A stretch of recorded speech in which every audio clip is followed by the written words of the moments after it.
programang ito ay rated SPG, striktong patnubay at gabay ng magulang ang kailangan. Maaaring may masiselang tema, lengguwahe, karahasan, sexual, horror o droga na hindi angkop sa mga... Kahit ano atang case ang ipahandle ko sa kanya, may papasan eh. Ganun siya kagaling. Mahal naman. Ngayong Martes, nakipagkita nga itong si Doc Carlos Benitez dito kay Michael upang sabihin ito ang kanyang naramdaman na selos dito nga kay RJ. At dito nga napag-usapan ni Carlos at Michael ang taglay dito ni Annalyn na pinakamagaling dahil sinabi ni Carlos na kahit anong case daw ang kanyang ibibigay ni kay Annalyn ay talagang maipapasa ni Annalyn. Ganun daw kagaling itong si Annalyn. At dito nga na sinabi ni Michael na mahal daw niya ang batang iyon. At sana kung may galit man daw itong si Carlos dito kay RJ, huwag daw ibuntong dito kay Annalyn dahil hindi daw ito hahayaan ni Michael na mangyari ang mga iyon. At nangako naman itong si Carlos dito kay Michael na gagawin na niya ang lahat upang matuloy na nga sa pagpunta ng Japan itong si Annalyn. At dahil sa nabalitaan ni Annalyn na nakapasa nga siya dito sa challenge na ibinigay ni Carlos ay agad naman natuwa ito at nagpaalam na dadalawin daw niya itong kanyang ina na si Lynette. At dito nga na masaya na ibinalita ni Annalyn sa kanyang ina na makakapunta na nga daw siya ng Japan. At natuwa naman itong si Lynette sa ibinalita dito ni Annalyn.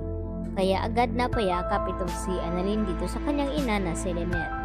At may napansin nga itong si Annalyn dahil umaray nga itong si Lynette nang hawakan at masagi ni Annalyn ang braso nito.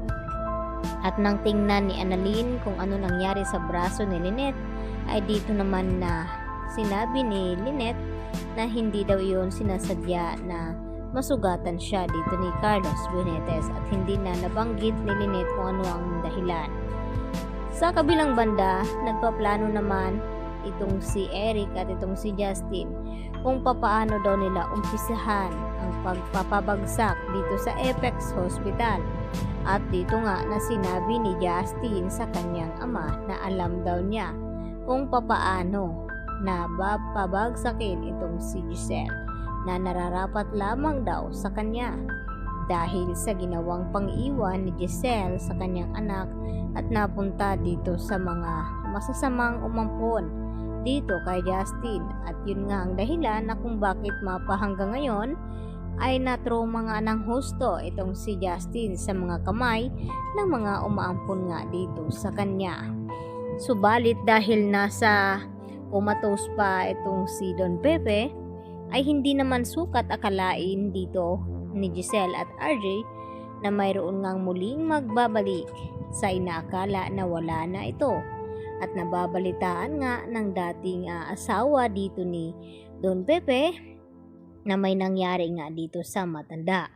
Kaya agad na pupuntahan ito sa Apex Hospital. At gugulat naman dito kina Giselle at RJ na buhay pa pala ang kanilang mama.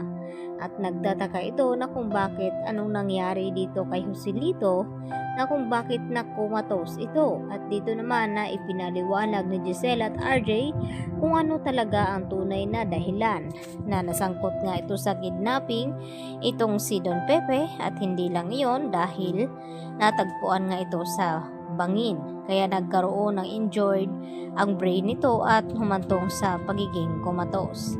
At ngayon nga maitutuloy na nga ba dito ni Justin at Eric ang kanilang paghihiganti dito sa buong Tanyag dahil sa laki ng galit nito, lalo na itong si Eric dito kay Don Pepe na nagawa nga siyang ipakulong nito.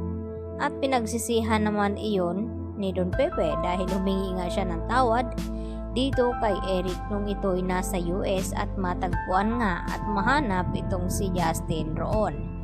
At dahil gusto ngang makapaghiganti ni Eric sa pamilyang Tanyag at pagbabayarin sa lahat ngang pagpapahirap dito sa kulungan noon dito ni Eric. Kaya pati itong si Giselle ay madadamay sa tindi ng galit dito ni Eric at ganun man kay Justin. At dito na nga na hindi daw mapapatawad ni Justine ang kanyang ina hanggang hindi ito magdurusa. Yan ang ating pagkatutukan bukas sa abot kamay na